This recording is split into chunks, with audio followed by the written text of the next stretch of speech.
অভিযান ছিল, দুটো ব্যারিকেড টপকেও গিয়েছিলেন, তারপরে বাধা পেলেন।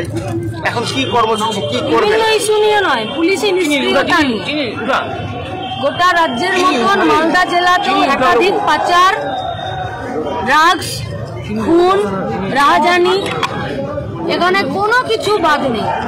এমনকি টোটো যদি রাস্তায় চলছে তো পঞ্চায়েত থেকে নির্দেশ দিয়ে দিচ্ছে যে 2000, 5000, 10,000 লাগবে, তার কোনো রসিদ নেই।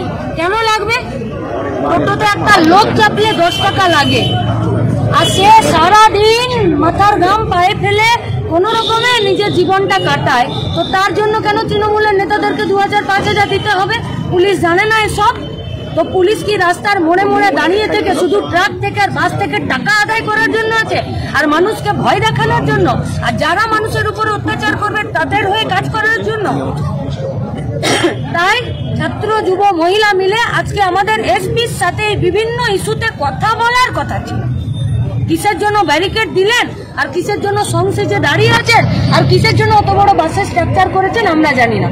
আমাদের কমরেডরা প্রস্তুতি নিচ্ছেন, আমাদের ডেপুটেশন কপি রাখা আছে। যদি ওদের সত্যিকারের দক্ষতা, যোগ্যতা এবং সাহস থাকে আমাদের সাথে কথা বলবে, নইলে এই কথা গোটা মালদা জেলা এর পরে আবার বলবে। আজকে কতক্ষণ বসে থাকবেন? যতক্ষণ ডেপুটেশন নেবে না ততক্ষণ?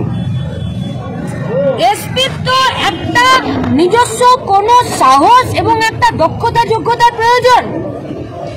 এমনি এমনি তো 3টে অর্গানাইজেশন বেরিয়ে যায়নি রাস্তায়, নিশ্চিত তার কিছু কথা আছে।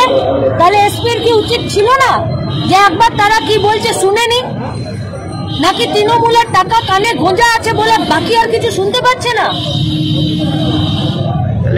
এসপিকে ঠিক করতে হবে যে এসপিরা মানুষের জন্য, নাকি থানাগুলোকে যেমন তৃণমূলের পার্টি অফিসে পরিণত করে দিয়েছে সেরকম এসপি তৃণমূলের দলদাসে পরিণত হয়েছে কিনা? কথা তো শুনবে যে কি বলতে চাইছেন, এখন কি বলতে চাইছে সেই কথা তো শুনবে।